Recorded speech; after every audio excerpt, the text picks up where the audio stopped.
Welcome to the Pitting Combination Podcast. I'm KJ Pilcher alongside Hall of Famer Dick Briggs, ready to talk a little college and high school wrestling, maybe even a little freestyle wrestling, international competition as well, with the news of an event happening in February in Coralville.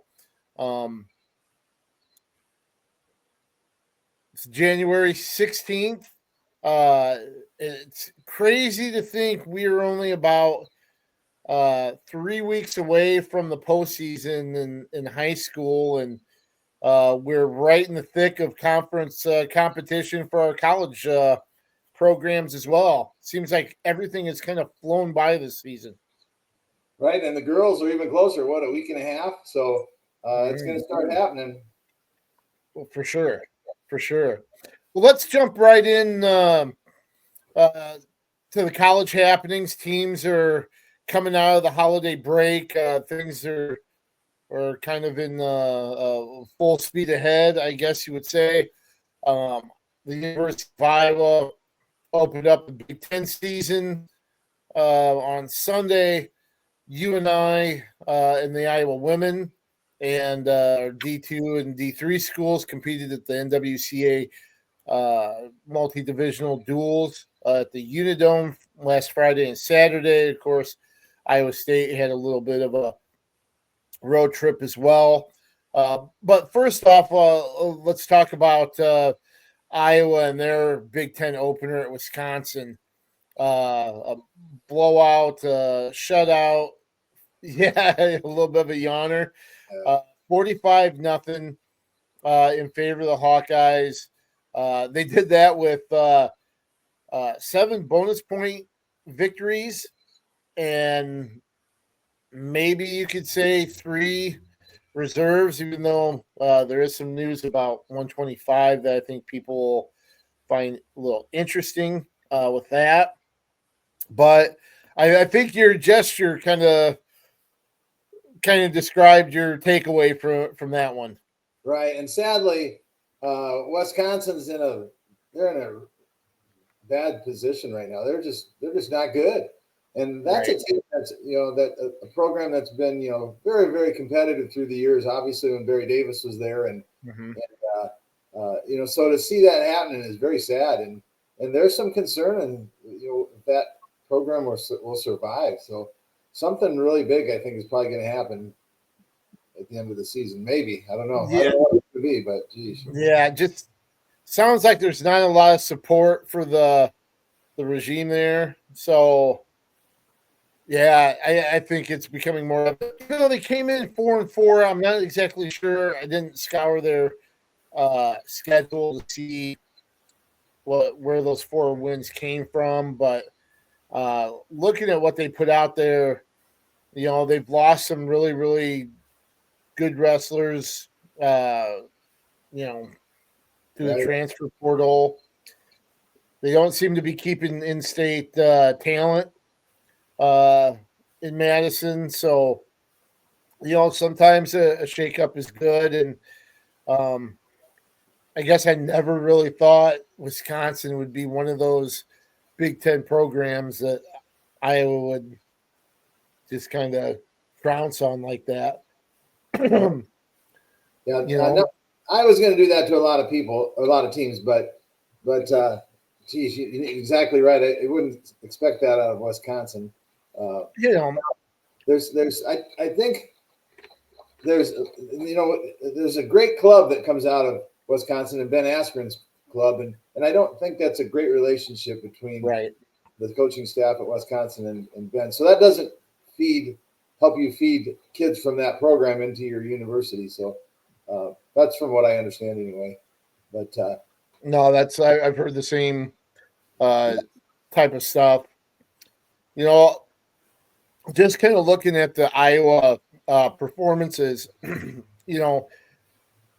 even though Wisconsin was outmatched, Iowa still took care of business. Like we said, 7 bonus point victories, technical falls from Ayala, I believe Parco, Kennedy, Caliendo, pins from Arnold, Buchanan, a major from Ben Keeter to cap things off.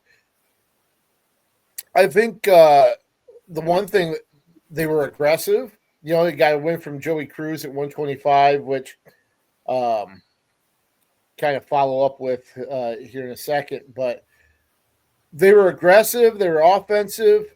They were looking for big moves, as seen with Arnold and Buchanan, with first period pins. I think that's got to be a positive takeaway for Iowa, with not just kind of sleepwalking through a win, but really kind of putting an emphasis on right. And so I agree. I think that probably their goal, the wrestlers and coaches probably, and I bet it was probably spoken, was let's go out and get bonus points. Let's make sure that we're not doing exactly what you just said, kind of sleepwalking through it. So let's get out there and put it to them. And wrestle, keep moving forward. Don't look at their program, look at our program, and keep moving forward. Sure. And one of the things, Joey Cruz at 125, the transfer from Oklahoma a couple of years ago. I think last year was his first season at Iowa. Obviously behind Iowa last year, had been battling with Cale Peterson, or probably still is, really.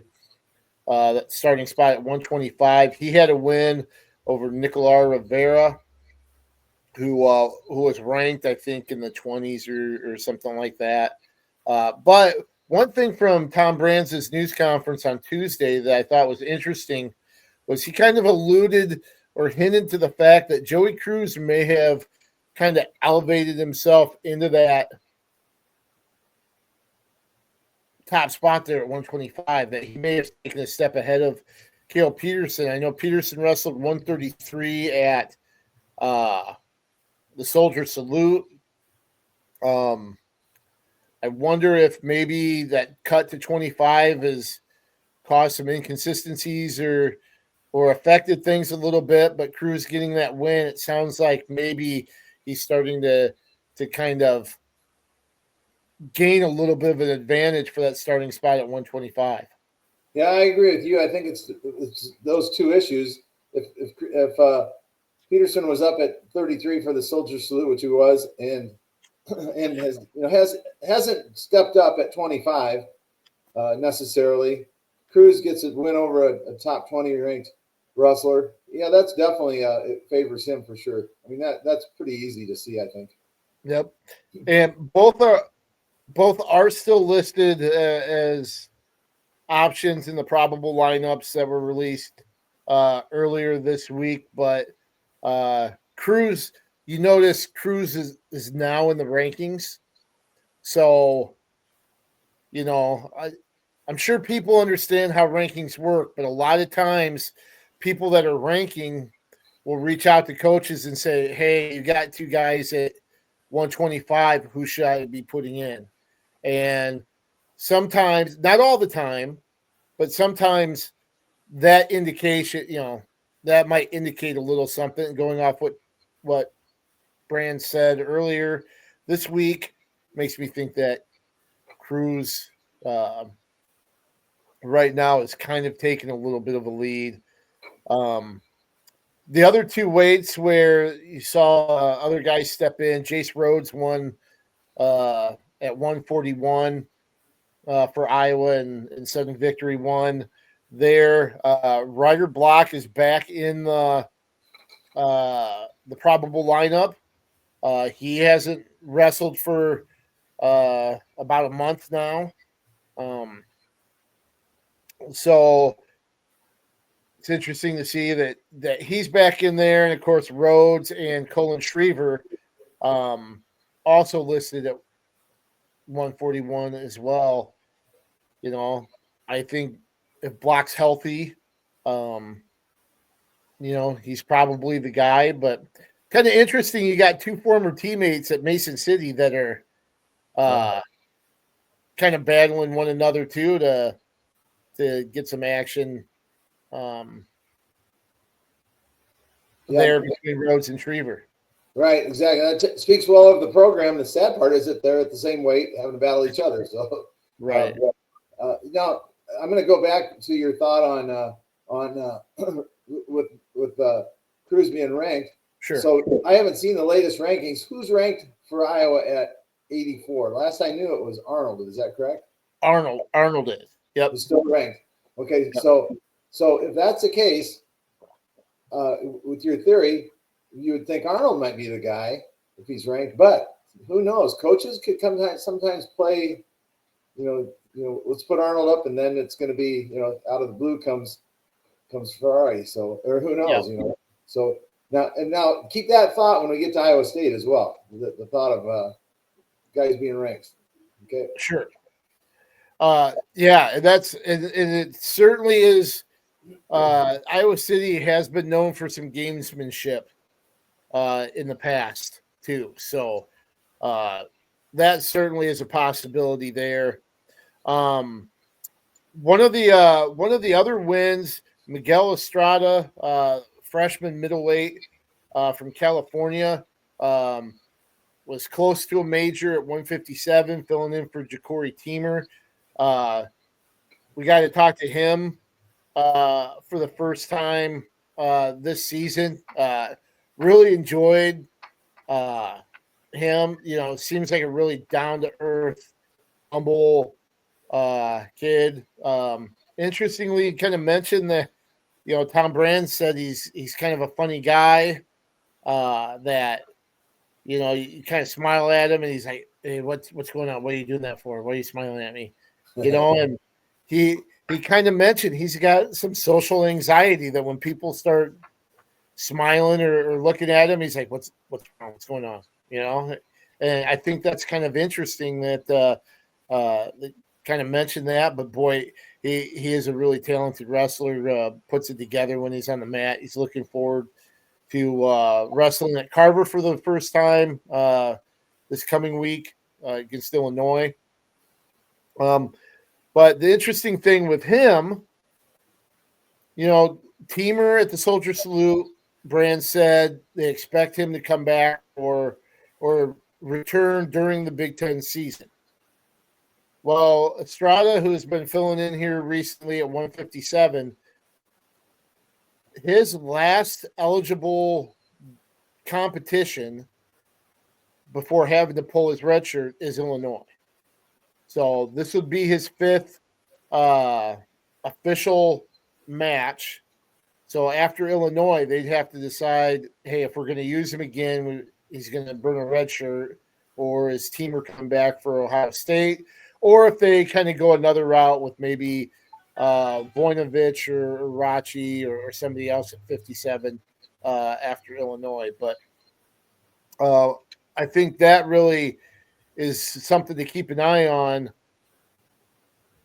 Is this the last time they use Estrada? Is Teamer coming back for Ohio State?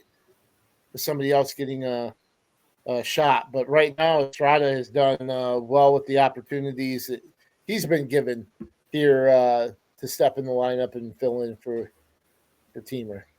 So obviously, at the three weights we've spoken about so far, maybe even more, it's kind of a watch game to see what's going to happen. And I don't know if they'll wrestle them against Illinois, if they'll need to, or we'll just have to wait and see. But that kind of makes it fun because Illinois is not necessarily going to be a real strong opponent for Iowa. I don't think there'll be some matches, but you don't think they will be? I don't know. I think Iowa's got it rolling right now. So, but maybe I'm wrong on that. So we'll see. Outside of 25, there are 9 ranked wrestlers for Illinois who's 7-1, 2-1 in the Big Ten. The match that really kind of stands out. Remember that Jason Kreiser, the old Iowa State middleweight, he's at 157 for Illinois as a graduate transfer. But the big match stands out at 133 between Ayala and Lucas Bird. Bird, who's ranked number 1 by win, number 2 by the other outlets like Flow and Intermat and AWN. But that one, I think, we've seen Ayala, who's ranked anywhere from 2 to 3 or 2 to 4 in the rankings. I don't know. I think we've seen a different Drake Ayala where, he did give up the first takedown to Wisconsin, but trust me, this isn't a direct comparison between him and Randy Lewis, right? Okay, I'm not going there at all. No. But what I'm saying is, Randy Lewis and Isaiah Martinez was along this line too. They would gladly give up 3 or 6 points because they knew they were going to end up scoring 12, just because of their pace and their attacks and everything. If they gave up a takedown, or even for Randy Lewis to give up a takedown and back points, he didn't care because he'd be rolling through and getting to his feet and going right back at it and scoring more. But I think Ayala has shown that a little bit, that he's not afraid to open things up. And if you give up a takedown, he's going to end up scoring 3 or 4 by the time the match is over anyway. The only hiccup really was Stanford. But I think we've seen a little more open, aggressive, offensive style from Drake Ayala this season. Right, and that's why I think Ayala is going to win that. He's, really? I think that Stanford was a wake up call, and with Lewis was fun to watch because he was so dangerous and so aggressive. But we also heard that same sort of mentality out of Caliendo, right? This right. year, with I don't care if I give up a takedown because I'm going to be able to score more takedowns on you. So, I mean, obviously he doesn't want to give one up, but if he does, he's not too concerned. So the same, I think, with Ayala, and that's kind of, maybe it's permeating through that Iowa team, which makes them more aggressive. And last few years we've been kind of, you and I, saying we wish they were more aggressive. Well, here we go. So that's good, right? Yep. I'm just kind of looking here. Ayala with 5 technical falls and 2 major decisions. So 70% of his matches have been, or his wins have been bonus point victories. So some of that is to the scoring. I think we're both in agreement that the thresholds need to be increased a little bit for those majors and techs, but still, it shows that Ayala is putting up a lot of points so far. So, but this will be a very good test for him, obviously, and see where he's at. I got a kick out of talking to him this week, just how important his family has been. He talked about wrestling has been in his family's blood, and he was kind of destined to be a wrestler. I think I asked him if he was destined to be a wrestler. Said he wasn't athletic enough to do football and baseball, and he just kind of found his niche in wrestling. His family's been super supportive. His brother Drew now with the Hawkeyes as well, and they're living together. You think you and Don would have coexisted living together as a junior and freshman in college? At times, yes and no. It's probably like you and Larry. At times, we got. It would depend on the day, probably, or what's going on. Yeah, for sure. But it was funny. He said the biggest thing that Drew needs to figure out is how to cook. He hasn't. That's a steep learning curve. He said of his brother that he's a terrible cook, and that's why they have black cards, which must be meal cards or something that he's got to use all the time. And I asked him if they scrap, and I said in the room or in the living room. He goes, yeah, that still happens. So that's kind of interesting. And I'll have a feature on him later today. This is Thursday for people to see at thegazette.com. So make sure you check that out as well. That's part of the growing process when you go to college, learning how to cook, learning how to survive, without mom and dad. Yeah, right. For sure. Any other general comments about the Wisconsin duel or Illinois coming up? Because this really is kind of the start of a really tough slate for Iowa, where they've got number 9 Illinois this week, another top 10 matchup with Ohio State the following weekend at Carver, and then on the road to Penn State. So that's just 2 weeks away. Right. The program, the schedule has been kind of nice for them to kind of gain some momentum into those big meets that you just mentioned. So I think this is an important meet for Iowa to get out and do what they did against Wisconsin, or try to. They're not going to do that big, but any close matches get the win, and then when they can get the bonus. But I think most of the nation's going to be watching that 133-pound match. For sure. Well, let's transition. You and I, you talked about gaining momentum for Iowa. You and I has been just rolling along this season, especially in duels. And they had an opportunity to host the NWCA national duels this weekend. And, of course, they rolled to a national title, first time in over a decade that the D1 bracket has been included in the multi-divisional dual event. They throttled South Dakota State, who might have been missing a couple people, but they beat number 14, the number 14 Jackrabbits, 31-3 in the finals. The whole weekend, they won 35 of 40 matches. I don't care who you're wrestling. When you go 35-5 against D1 competition, that's outstanding. But a great showing for you and I this weekend. And 2 of those losses were to Sacred Heart, which I'm sure if I remember right, they didn't have their varsity number 1 guys in there. So and that's what they need to do. But man, that Panther train is full steam ahead and rolling up to 5th. I saw in the rankings. Yes. So that I don't remember you and I being that high in a long, long, long time. So that's awesome. Keep it rolling. Yep. Anything really kind of stand out to you? I know there are a couple really good individual wins. The one that really stands out in the finals, Jared Sima defeated Cade DeVos, who's ranked 7th at the time. Beat him 6-5. Sima was just a handful of seconds away from beating Lenny Pinto for, I think, the second time this season. So, Sima, boy, depending on the match and the day, he's right there. He's right so good. Yeah. 4 seconds away is what I was in the gym, and he had the match won, and with 4 seconds left, gave up the takedown, he's a competitor. Actually, you and I puts out 10 solid competitors. You got to be a battling in every one of those weights. So it's fun to watch you and I.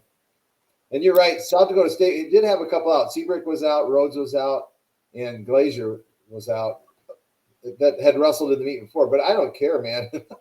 You and I's got to roll, and that's too bad for South Dakota State. Yeah, and that's we talked about this earlier. They brought back, you and I brought back so many guys, right? 100%. So much experience back. Also, given the climate, with transfers and everything else, is you and I becoming kind of a sentimental favorite, not only for the style of wrestling that they have right now and the guys that are in their lineup, like Keckeyes and like Happel, Ryder Downey, and others. But the fact that this is a team that's been pretty much Panther through and through. Do they start gaining a little more sentimental backing from people outside of kind of that, the Panther, more people jumping on the Panther train just because of that?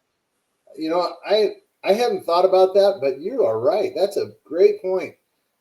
I think, in the state of Iowa, if you're watching, it's always fun to follow UNI because there's a lot of Iowa high school kids that are on the team generally. Right. And again, UNI is always thought of as the third sister or third brother or whatever, and pick your sport. So it's like anytime UNI plays or competes against Iowa or Iowa State, it's expected that UNI is not going to win, right? Because they're the third brother, and so a lot of times people don't know what to do. It's funny when you get into the gym, they don't know who to cheer for sometimes. But around the nation, that's a great point. I think you're exactly right. People like seeing that middle-sized school doing well and stepping up, and I think people like to see that in football as well and other sports. But that's UNI's doing that right now, and they're doing it in a grand fashion. And so they'll have their hands full coming up here. They'll have Arizona State this week, and I think Oklahoma State following. And that's going to be a battle with Okie State. That will kind of really see where UNI's at with that one. So, but I agree with you that I think that they are kind of the sentimental favorites. Is there anything else that you took away from this weekend with them? Just that South Dakota State meet went 15-15 when they wrestled earlier in, I think, November, and then what was it, 31-3 this time around? That's a big change, and boy, UNI's got rolling. That's my takeaway. The thing that I thought was interesting too was I think there were 7 or 8 weights that went undefeated over the weekend. On Saturday, on the semifinals and the finals, I think the only matches they lost were at 125 pounds. One match for Goldhofer and then one for Anderson there. That I think is, boy, you'd think Anderson would be in the driver's seat after his win against Caleb Smith, but I think that's still maybe to be determined there who comes out on top and is your postseason starter at 125. And then 174, I think there's a loss on Friday, as you mentioned, maybe some guys filling in there for the Panthers, but 133, 41, 49, 57, 65, 84, 197 went undefeated. I know there's a backup at heavyweight that dropped a match, but boy, it was just a depressive weekend overall. Right. So you asked about my takeaway. My takeaway is this: I think the 16 teams that entered the tournament and UNI doing so well and getting a lot of notice around the country, I think that's going to bring attention to the national duels, and I hope more colleges and not just the mid majors, but the bigger universities say, hey, you know what, this is a good thing. Let's get into this. Maybe a David Taylor. Maybe he might be the guy that gets it jump started for the big universities. Well, he made a comment. I saw on X, formerly known as Twitter, where he commented about getting a championship back in the fold for duels. I'm pretty sure I saw that from him. So it could be somebody that helps kind of move that forward. I'm just glad to see it back in some version. It's certainly been missed. I talked to Mike Moyer last week, and he kind of echoed that without the Division I component, the event has kind of missed a little something to it, and they're happy to kind of bring that back. Even, maybe this is just a start to improve that. I want to ask you too. I believe Doug Schwab was asked about something about and was kind of referred to you and I as a mid-major, and he seemed to take exception to that. Mid-major is a really common term used in all sports for those non-Power 4, Power 5 conferences that you talk about, even though UNI is in the Big 12, which is one of those Power 4, Power 5 conferences, in football and basketball where the term's used most. How do you take that? Is mid-major a slight, or is it an accurate depiction of where they're at? I think when I mention mid-major, I think of the size of the university and the budget. Well, I noticed you used that verbiage. You said mid-sized schools. Yeah, mid-sized school. And so for me, UNI falls definitely into that category. You can't compare their budget to Iowa's or even Iowa State's. So what that's even more impressive with what UNI is doing with less. They're doing more with less, and good for them. So and I understand what he's saying. And in wrestling, it's probably because of the success that they've had, particularly this year, it's more of a level playing field in that respect. But my reference to that is to let people know that it's kind of the smaller budgeted schools, not necessarily. I don't mean that as a bump on them at all. Always, it's a UNI grad in their corner, in those types of schools. But we need the bigger budgets to jump in, and so I guess that's it's easy to mention that because that's people are familiar when you say mid majors, they kind of have an idea of what you're talking about. Right. On the women's side of things, Iowa won their second straight NWCA championship. This time it wasn't as close as a year ago. They doubled up North Central 28-13. Tell you what, Clarissa Chun had and they should, but they're really making strides, and I think you're starting to see them maybe kind of pull away a little bit, team wise and maybe depth wise. But I think Iowa is just kind of getting bigger and better going forward, and they should. They should. Right. And so I have a question for you. So I'm going to lead up to the question. Iowa is a D1 school. There's not, there are 3 other D1 schools, sadly. And so the news broke this week that the NCAA has made Division I wrestling a sanctioned sport now. Is that right? Or sanctioned championship? It's going to be, it's their 91st sanctioned championship. So you'll have the NCAA championship for women's wrestling. Okay, so at this point in time, then it's got to be more than those 4 schools. So are they bringing in NCAA schools that even though they don't have scholarships and such? I think so. I have to clarify that, but I also got to believe too that there's some kind of survey that had to have been taken for the NCAA to approve this. When Iowa announced it, there's rumor mill, grapevine stuff that before they said yes, that they checked around and said, hey, if we do this, you're going to join too, right? If we add a women's program, you're going to add yours, right? And I think a lot of people kind of nodded, oh, yeah, sure. So they made the announcement, and then you didn't see those other programs jumping in and following suit.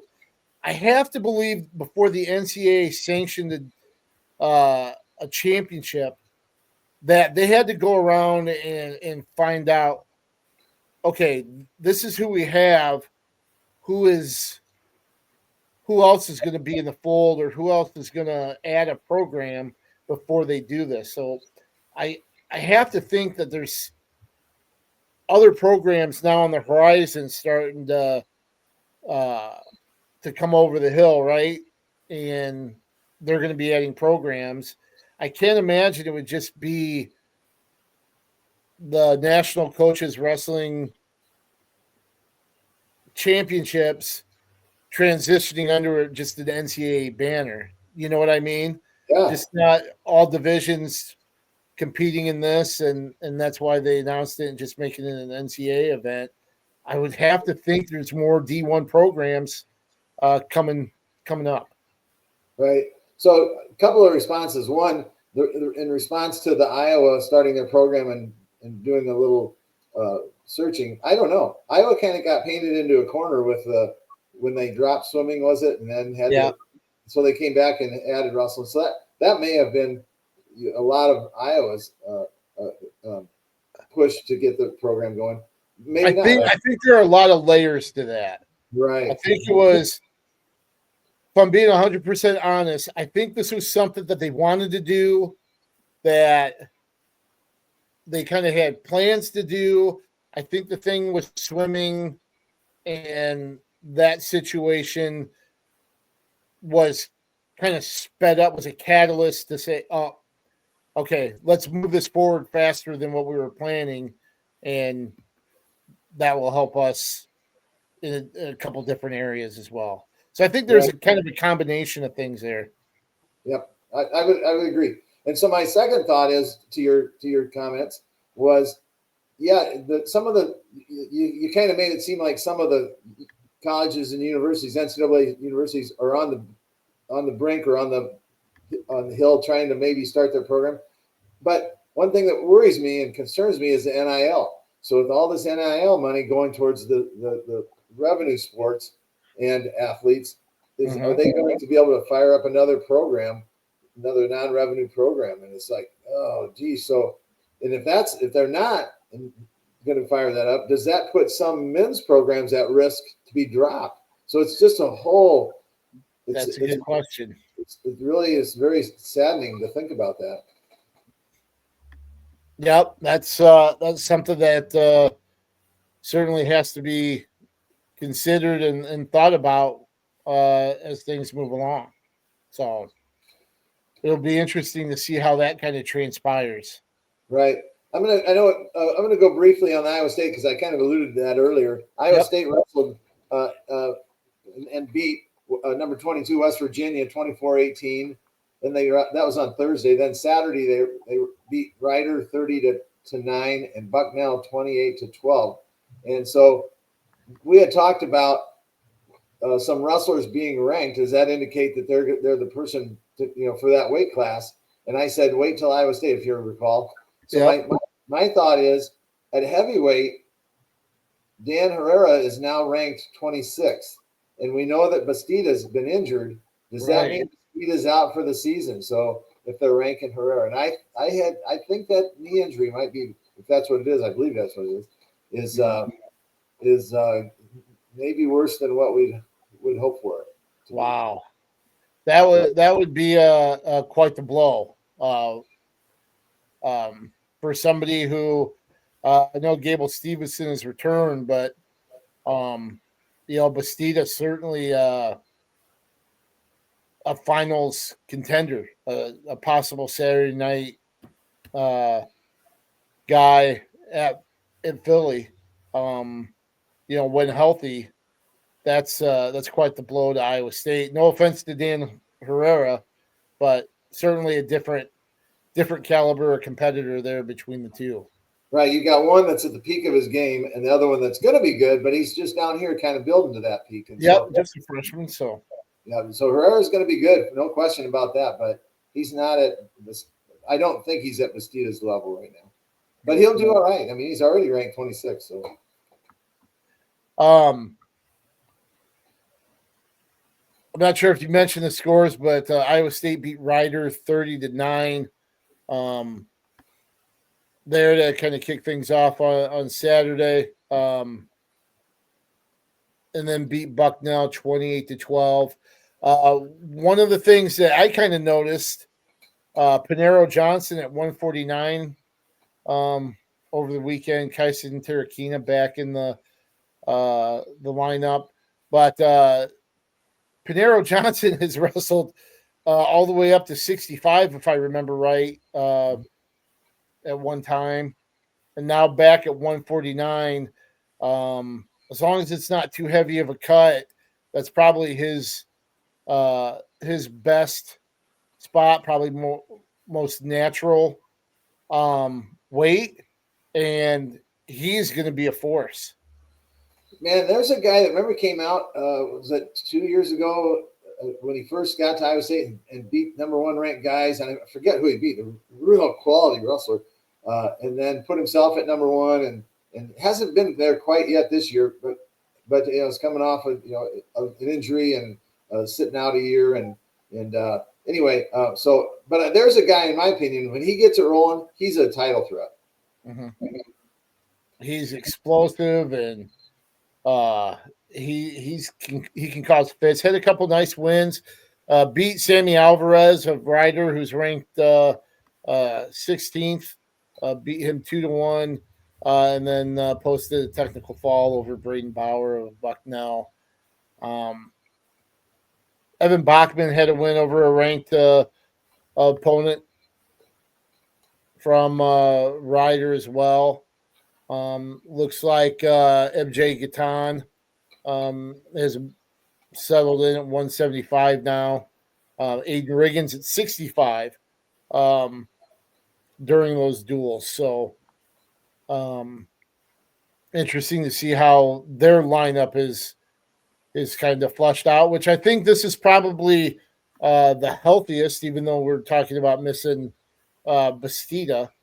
But you've got Terrakina back in, Evan Frost is wrestling, Panero Johnson, Chittum, and you've got Gatan, Riggins in there at 65 and 74. It just would be nice to have that anchor at heavyweight too. But and was there was it Bachman at 97? Did you say 84? 84, 97. Who's our 97 pounder? Nate Schoen wrestled both duels on Saturday. Okay, and I'm thinking there's 97 pounder might be.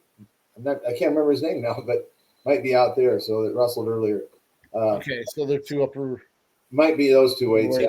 Yeah. Christian. Christian Carroll. Carroll, thank you. There you go. Yep, that's right. Yep. So kind of overlooked that as well. So those two, yeah. So they're still looking to get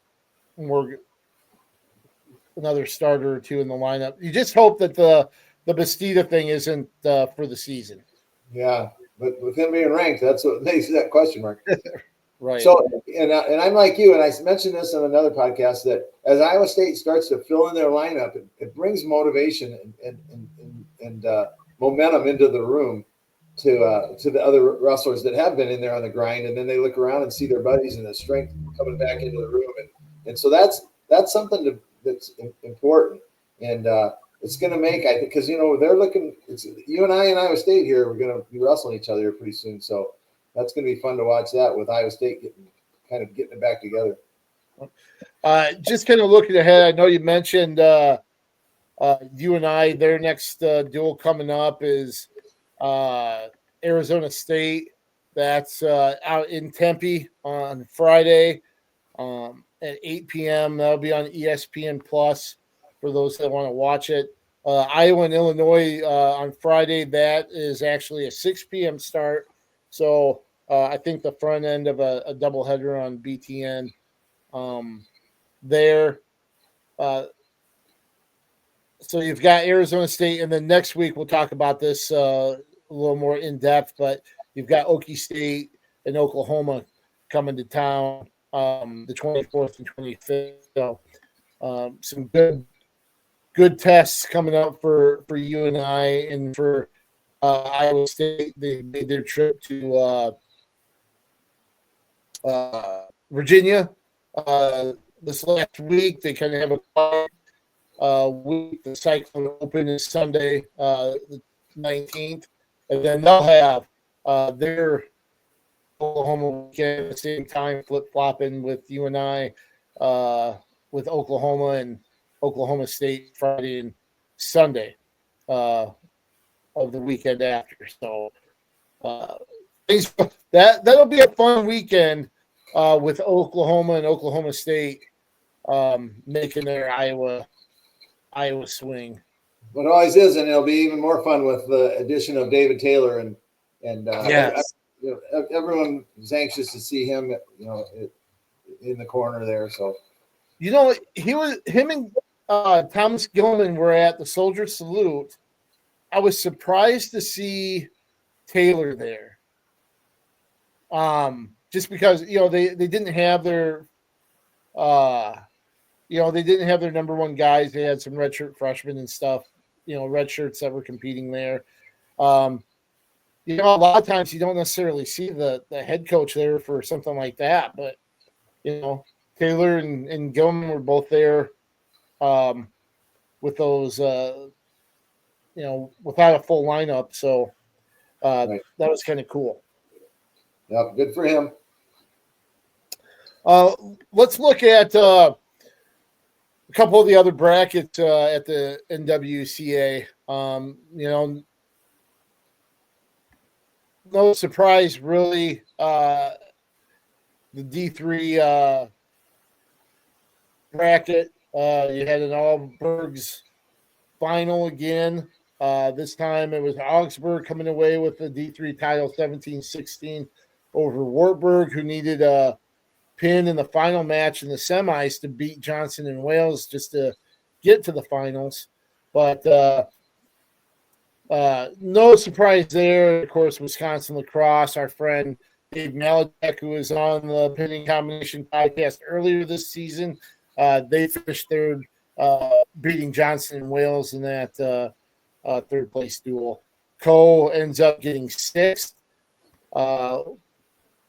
placing behind Castleton in the final round. First off, no surprise, obviously, Wartburg. Co has been so overlooked in the NWCA polls. They've had some quality wins, and I think might have been like 25th in the ranking.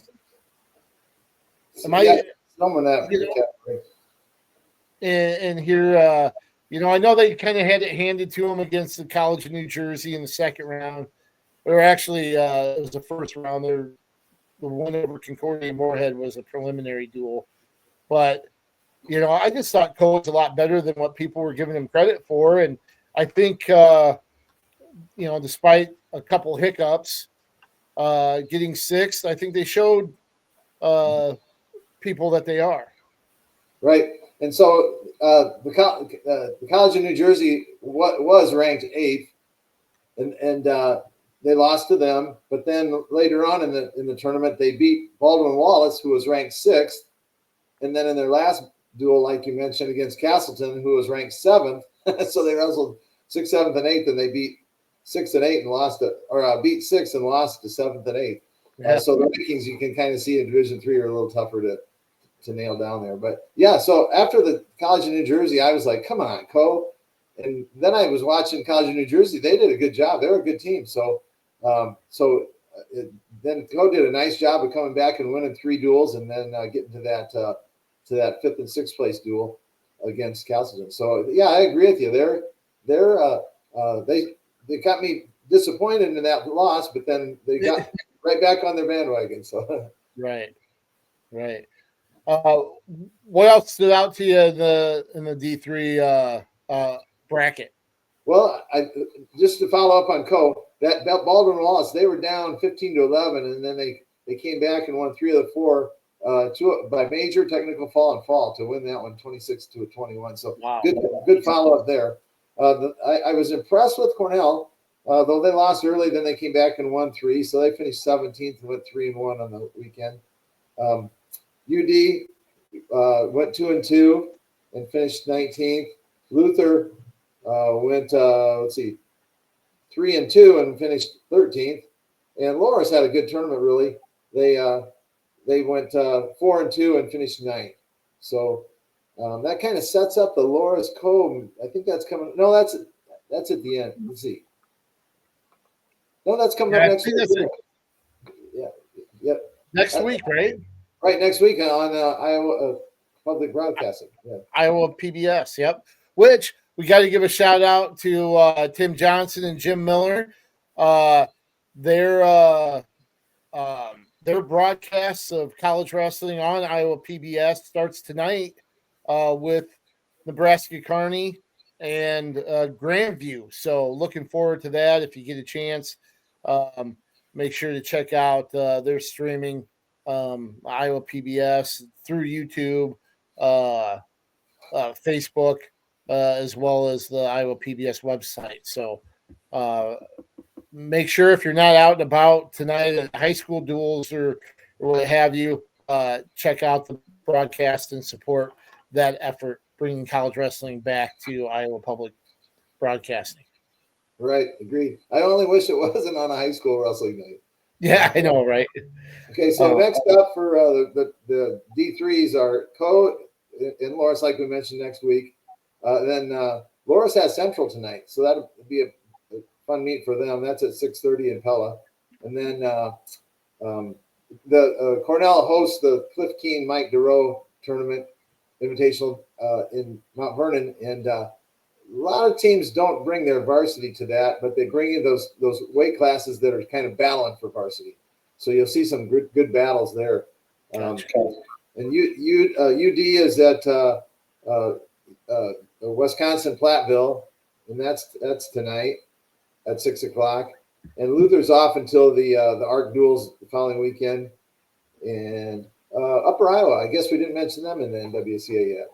No, I was just looking. They went 1-2 in the D2 bracket. Got a win to open things up.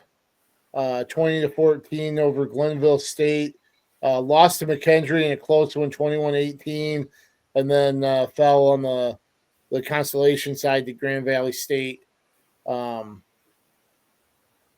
went and got 6th overall. McKendree ended up in 4th, and of course Nebraska Kearney, who we mentioned, wrestles Grandview tonight on Iowa PBS. They got 3rd, and St. Cloud State, the power that they are in D2, they came away with the duals title over Central Oklahoma. So 2 D2 powers faced off in the finals there as well. Peacocks finished 1-2 overall. Actually, they came back on the backside. KJ, they beat Tiffin 30-13, and then lost. And their last meet, they had to wrestle Glenville State again. So they wrestled State twice. So they finished 10th, but that was unfortunate. I always didn't like that when you had to wrestle the same team in the same tournament. Whether you win or lose, I'd rather wrestle other competition, not the same back to back like that. But yeah, and I forget that they have like a 9 through 12 bracket too. Right. So yeah, that kind of stinks facing the same team twice, but yep. And then Upper Iowa, their next competition is Saturday. They're up in Minnesota, and they'll wrestle Southwest Minnesota State and Minot State. So okay, all right. Couple of old conference foes that they'll face up there. So, yeah. So we'll make a little bit of a jump here. There's an announcement made on Monday. Flow Wrestling is going to have like a Wrestling Night in America event at Extreme Arena in Coralville on February 26th. It's a midweek event. And boy, they're putting together some great senior level matches already. And of course, the co-main event and the one that piqued a lot of interest in this area, Spencer Lee versus Ono of Japan. Spencer Lee, everybody knows silver medalist in Paris this summer. Ono, world champion at 61 kilograms and way above Lee, who wrestled 57 kilos. But Ono won the junior and the world championships in 2024. Young competitor, and those two are gonna wrestle each other in a co-main event along with Aaron Brooks and Zahid Valencia, one of my favorites. They're gonna be the co-main events for this down at Coralville. Another one that was announced, David Carr versus Nakatani of Japan. So what were your initial thoughts when you heard about this event and the early matches that have been announced? Well, the three that you mentioned, I'll go. First of all, Ono and Spencer Lee. I mean, Ono is one of the best in the world right now, and so for Flo to set this up, I believe that's who's doing it, Flo, and to set this up, that's pretty cool. And to entice Ono to come over and do that, and it's going to keep Spencer Lee on point with his training, because I mean, I don't know what sort of competition is coming up in the near future, but probably Lee's actually wrestling this weekend in Nice, France. So, okay. So I'm not exactly sure what the competition is over there and whether it's a ranking series event or what have you. But he is wrestling in Nice, France this weekend. Good. So and then when you get to Brooks and Valencia, so those guys wrestled each other in the semifinals, was it, of the trials? Yeah. Anyway, before the quarters or semis. Yep. Yeah, and it was there's controversy. Many thought that Valencia won that match, and Brooks kind of walked away the winner when. So there's some I want this back sort of thing from Valencia. Probably. Oh, yeah. So that's neat to see that. That's got me interested anyway. And then it's always great. I love watching David Carr wrestle. He's fun and he's aggressive, and so getting him back on the mat in the state here is going to be fun. So I will be interested to see what matches that they add. Obviously they've been able to entice a couple of Japanese wrestlers, international competitors, to come over. I wonder if there'll be any more effort to try to get some big names in freestyle to come over. I was asked what match I would like to see happen. Obviously, if there's a Snyder Sajalayev, but that would be like a co-main event. With the others, you've got an Iowa element, you've got an Iowa State element. Would love to see somebody from UNI. I don't know if Drew Foster is really still competing, or a Taylor Lujan, with somebody with the Panther Wrestling Club, step in and have a match. I think that I would like to see that. Okay, I'm going to throw you a curveball here. Okay. I would like to see, and it won't happen because it's during the season, but wouldn't it be fun to see Kennedy Blades as part of that? Yes. But with it being in season, that one would be tough. Even though I believe Kylie Welker went overseas to compete last year before coming back. Yeah. So maybe that's not out of the question. Maybe a Blades or a Welker wrestling in that as well could be done, especially with it being right in their backyard. I'm not sure what the restrictions would be with the NCAA or anything like that, since this is a standalone event. The NCAA has so many stupid, weird rules that, I could see that throwing a wrench in the in the works. But no, that they've had wrestlers go overseas to compete in season. Why not? That would be cool because between her and Welker, Macy Kilty, Riesler Mendy, Brianna Gonzalez, they have been very impressive and fun to watch this season. So why not? Yep. And then, of course, go outside the state of Iowa if you're bringing in top-notch U.S. women's wrestlers too. So. Oh, sure. But I'm guessing they're going to have some one or two matches that feature the women. Yeah, they need to. So, no, it should be fun. Haven't seen ticket information yet.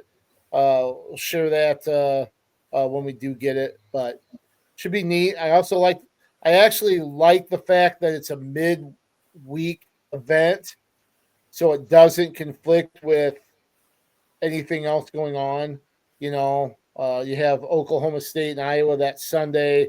You also have some D3 stuff coming up at the end of the week with qualifiers and everything. So I think it's in a nice window where it'll showcase wrestling. And the other thing is, I think wrestling needs more events like this. You know, we've seen people try to get things off the ground, like the Aegon events, that were here that had Metcalf and I'm blanking on the West Coast wrestler who went into MMA. Yeah. Right. Yeah, because Metcalf and him wrestled in Aegon 5 here. Same with Cejudo and Tony Ramos. Kemmerer and Max Thompson. Kemmerer and Freddie Stroker actually wrestled in that event as well. Gosh, that's gonna kill. He wrestled for I think the Don Bosco in California. I can see him in a dark-haired kid. Yeah. I'll have to look that up. That's driving me crazy now. But I think they've tried to do things like this. I think the fact that Flow Wrestling is producing it, I think that's the way to get something like this off the ground. And I think the sport would benefit from more events like this.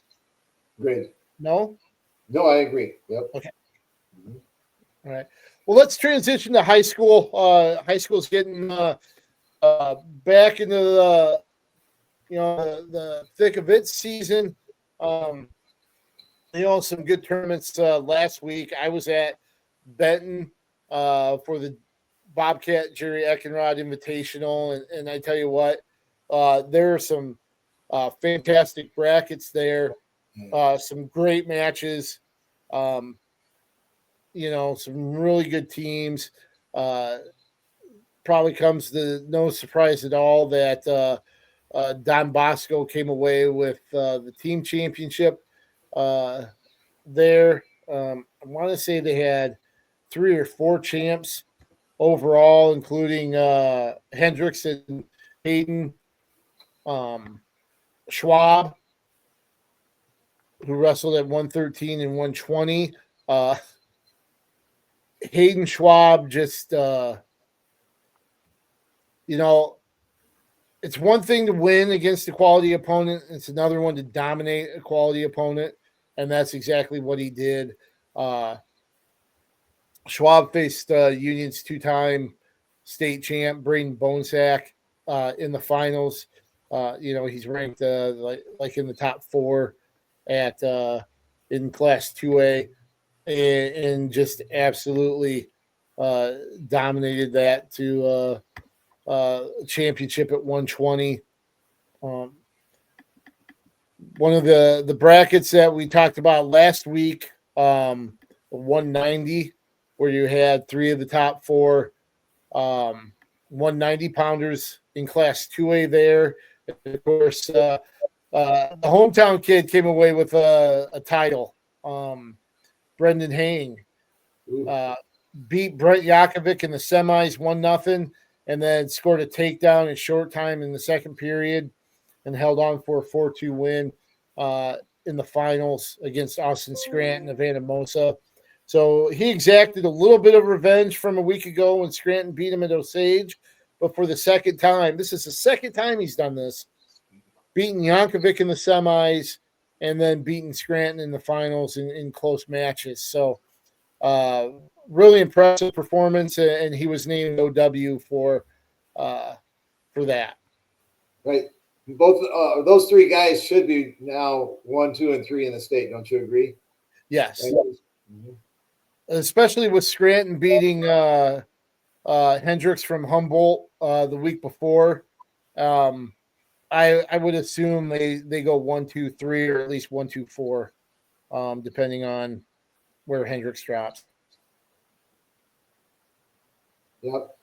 I think off the top of my head, we started with Don Bosco champs, but I think they had one when Youngblood, didn't they?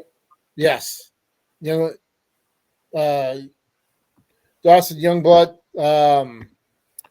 What is that? That 44 maybe? No. 38. Yeah. Maybe. Let me double check here, but interestingly, Don Bosco won it. Dallas Center Grimes got second. I was impressed with the tournament that Dallas Center Grimes put together. Right, a little bit of a surprise there. Yep. Yeah, I think so. And they'll be in town this week. Will they be in Jefferson? Yes. They'll be at the Jayhawk. Oh, look forward to that. Let's get a nice little field there. Yes, Youngblood won at 138. West Delaware ended up getting fourth, finished a spot behind Waukee Northwest. They had, I believe, 4 champs. Jax Miller at 144 won it. Liam Weber at 157 came away with the title. Kyler Kanak also won for Don Bosco at 165. Don't want to leave him out as well. And West Delaware's other 2 champs came from Blake Mather at 175 and then Jaron Funky at 215, who had an exciting win that went to overtime. We'd be remiss with, we mentioned Austin Scranton, who got second at 190, but Hudson Scranton of Anamosa with a thriller in the finals at 157 over Williamsburg's Niall Sin, 5-4. Scored a takedown right in the final seconds, actually, to win that one. One of the other top matches in the finals, you had Jace Hedeman of Union and Aaron Boone. That was 1 versus 2 in 2A, I believe. Hedeman comes away with a 7-2 victory for LaPorte City. And probably one of the biggest surprises, I shouldn't really say surprise because after talking with Coy Maylert of Union, he's actually had wins over Carew Christensen in the past before they got to high school. But Coy Maylert with a fall in 435 over Carew Christensen, who was top ranked in 3A for Waukee Northwest. So that was exciting. Maylor gave up the opening takedown, battled back, tied at 6-6 in the third. Christensen was in on a shot.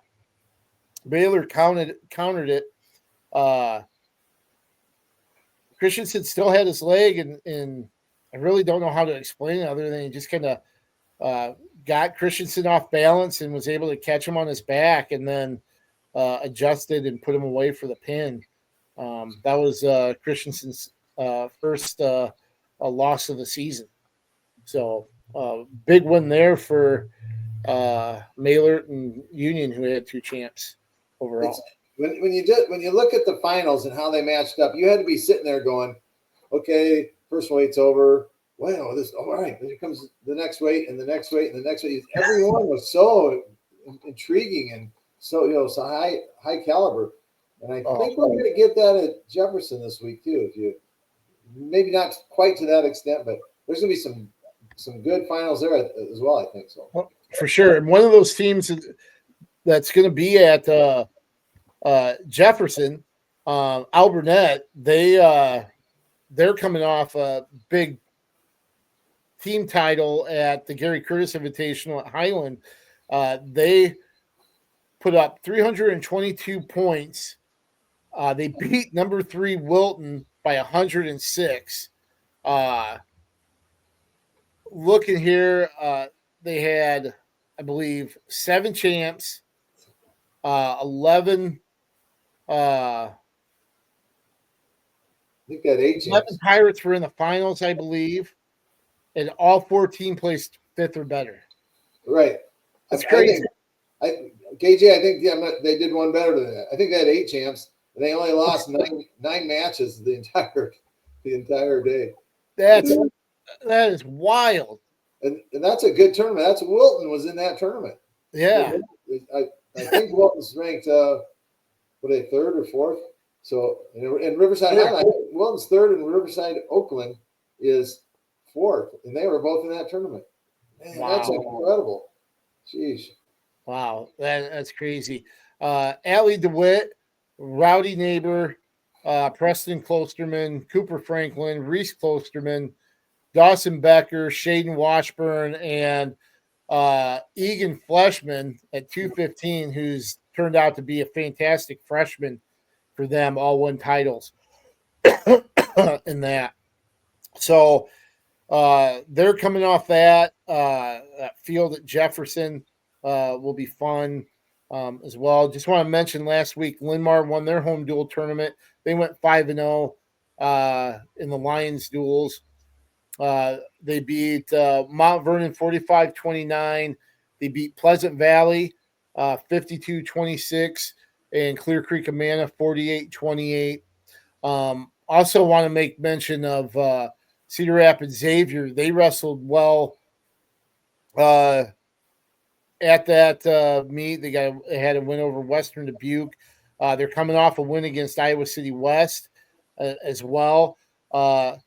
So I think that's a team that you might see crack the top 25 or the top 24 in the dual rankings based on some wins over teams ranked in the teens over the last week and a half. Right, good to see that. They've kind of built themselves into that just into the rankings, which can be good and bad. One, it's good to have your program ranked like that, but it's bad to get thrown into the wolves in that first round of the duels. But that's good. That's like, I told my team one time we were going up to Waverly Shell Rock, who ended up being the dual champs, and yeah, I said, be happy, you earned this butt kicking. So, and then was that the year that, or no, maybe it was the following year where they sent you to Johnston and that you guys shouldn't have. You guys should have been hosting other teams other than getting thrown over there. The next year they sent us to Iowa City West, who was then the dual champions. So we had the same situation. And then the following year they sent us clear over to Johnston when we should have been hosted in a snowstorm. I remember that. Yeah. Speaking of Iowa City West, Prairie and West wrestled at Ottumwa. Prairie finished second behind North Scott. Iowa City West was third. Prairie had titles from Dylan Munson at 113, Loudon Bloxham at 175, and heavyweight Romero Klein. West had champs in Alexander Pierce at 120 and Justin Avila at 150. So mentioned that. Lisbon won the Tripola tournament up there, beat Denver by 22. Jack Gogol at 106, Wes Sadler at 120, 138 pounder Jackson Knapp won titles there. You mentioned the Jayhawk. That's highlighting this weekend, in my opinion. That I was talking on KGYM on Tuesday about this, and you set up such a great event that had teams from all over the state coming in, and it's good to see that just continuing on with the field that they have for this year's tournament. We mentioned Alburnett, Bondurant Ferrara will be coming over. You've got Cedar Falls, Dallas Center Grimes, and Waukee Northwest. We talked about how they performed at the Benton tournament last weekend. They're coming back over. Fort Dodge, Iowa City High, who was fifth at the Mendenhall, and they're having a pretty good season. They're 4-0 in the MVC in duels before tonight's duel with Hempstead. You've got Pleasant Valley, West Des Moines Valley, Boone, Clinton, Davenport Central and North. Forest City coming down again. We mentioned Fort Madison, Waterloo East, part of that as well. So another great field at the Jayhawk. Right. I'm glad to see they're building on that. And not very many Valley teams. So you won't be wrestling kids you've already wrestled. Like we talked about the 3 at 190 that wrestled each other 3 times or whatever it's been with Scranton and Hying and Yankovic. So so then you don't get that as much. You're getting brand new competition and especially with seeding at state now. That's happened since I retired. But that's important. Now you get to see other people and can help or hurt you with doing that. So, but I love the fact that you see new faces. It's the same tournament that brought us Teskey Thompson too, and you wouldn't get that if there wasn't an effort to want to bring in, new teams to the competition and stuff. So I just love the Jayhawk. Never miss it. It's a good one. Then another good one this weekend, of course, is the Haydenfeld at Solon. So you got some great competition. A lot of area teams there as well. So good one there. I wanted to mention last week two things quickly. The Ames Invitational, Indianola won that, and they beat Bettendorf, who was second. So it was 207.5 to 198. And then third was Waverly Shellrock at 160.5. So, and then Ankeny was fourth, City High is fifth, and Ankeny Centennial is sixth. So pretty strong field there. Indianola kind of surprised me by beating Bettendorf there. So Indianola's, I think obviously Southeast Polk head and shoulders above everybody, but Indianola's sneaky good to where, that's a pretty strong showing against Bettendorf and Waverly Shellrock. So right, it's going to make that 2 through 5 race in Des Moines pretty interesting. Yeah, unless Southeast Polk falls flat on their face, because you're like you said, it's a pretty significant gap between 1 and whoever's 2. So I'll just mention also Marion will host its Lloyd Schaefer Marion Invitational. This is a really nice small school tournament there. Benton Community, they're in the field. You've got Jessup, who, behind those top 3 teams, they're a team that can finish in the top 5 in Class 1A. Cedar Rapids, Kennedy will be there. Williamsburg will be there. Wilton will be there. Cedar Rapids Xavier in the field as well. You've got Overland Park, Blue Valley Northwest from Kansas in the fold, as well as Kokota, Keokuk, Louisa Muscatine, Grinnell, Atlantic coming over from Western Iowa. So that's another one in the metro that will be fun to keep an eye on Saturday. Since we mentioned Southeast Polk, do we want to touch on what happened with them in Ankeny, or do we want to leave that as water under the bridge? I'd like to. I personally would say, I'm not. I watched the video and I couldn't hear everything that was going on, so I can't really make a judgment on it. Gotcha. So I'd probably not mention much. It's definitely a unique. It's definitely a unique situation, and I'll just say, without knowing a lot of the specifics, I've seen crowds in different sports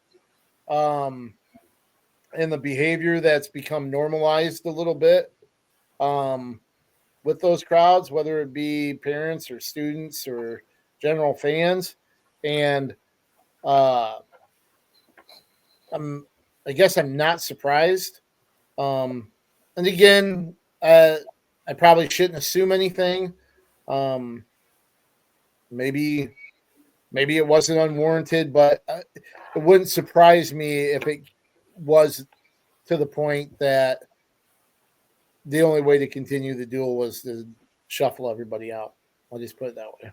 Yeah, I felt bad for the people, the fans in the stands that are up there being good fans. Being good fans. I feel bad for the wrestlers. And the wrestlers, right? Exactly. Granted, truly, wrestlers would compete if you threw down a blanket in the backyard and held duels that way.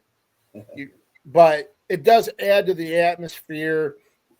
It's a little bit of a reward for all your hard work and effort to go out there and wrestle in front of a crowd and fans. So I feel bad for them as well, for those that took the mat after the gym was cleared. But right. We'll just leave it at that. So, can I mention one more, KJ? Yes, go ahead. Please do. Anamosa Girls Invitational that I was at. So there was a fun match that I'll bring up here. But Decorah won that. They had 4 champs: Chloe Shuffelt at 100, Anastasia Simon 145, Lauren Luzum at 155, and Madison Lippy at 285. And then second was Prairie, and they had 1 champ, and I'll get back to this one in a minute. Kinsey Kilders was a champ. East Buck was third at with 174 points. Valerie Torres at 105 and Adeline Kabalka at 140 were champs. Mount Vernon had champs in Gracie Pickney and Libby Dix. 5th was Linmar. Allie Jelinek at 120 was a champ, and then 6th Indy Sophie Hurley at 110 was a champ. So I wanted to bring up the Kinsey Childers finals match. Mm-hmm. She was up 16-6 and cruising, and then she was wrestling Park. Is it Burrell Park from Linmar? And Brielle Park from Linmar, and Brielle proceeded to put 10 points on the board and tie it up with 2 turns and I think a takedown in there, a reversal and 2 turns for 4 points to tie it up, and it ended up going into overtime. And Childers dug deep and found the stamina to get the takedown in overtime. But what a match! It was crazy. So I just want to bring that up. It's a real exciting match in that finals there. Yeah, that's awesome. And you haven't seen too many people challenge Mackenzie Childers over the last couple of years like that. So hats off to Brielle Park for battling back and forcing overtime, and then tip of the fedora to Mackenzie Childers for digging down deep and being resilient and gutting out that win after Park's challenge like that. Right. That's awesome. That's the kind of competition you love seeing. Right. So the final score of the match was 19-16. Lots of on the board. That's fun. That'll give a scorekeeper carpal tunnel. Yeah. Love to see it. That's interesting you say that, because we had track wrestling issues that wasn't really necessarily track's fault, but I think it was Anamosa's fault. They're lacking in a little bit of leadership up there right now. And anyway, so we had to go back to pencil and paper. So we actually did get carpal tunnel. Oh, really? Yeah. Old school. Old school. You have to carry a bout sheet to a table again. That's funny. Well, this weekend, I just let everybody know I'm going to be at Kennedy Xavier tonight. Part of it's going to be personal. Part of it's going to be professional. Senior night there. Get to see Katie in her last home duel. Very proud of her this season. So I'll be able to mix being a reporter and a dad tonight, and then I'll cover while I'm there for senior night for Katie. I'll be covering the Xavier Kennedy duel, boys duel that I'll be running at the same time. So I'll be there tonight. On Saturday, I'll be at the Cedar Rapids Jefferson Jayhawk Invitational. Looking forward to that. As we mentioned, Alburnett, Milwaukee Northwest, Dallas Center Grimes, Fort Dodge, Iowa City High, part of the field there. So looking forward to that. What are you going to be doing as far as wrestling goes this weekend? So tonight, we're going to miss you, but we'll be covering the on 9.2, KCRG 9.2, covering the West Delaware, Iowa City West meet. And then Saturday, I'm at the Haydenfeld. Okay, so that's in Solon. Make sure to check that out. Make sure to check out the college and high school features. Now that the second half of the season is underway, I wait till the Christmas break before I start doing the Gazette all class Gazette area rankings.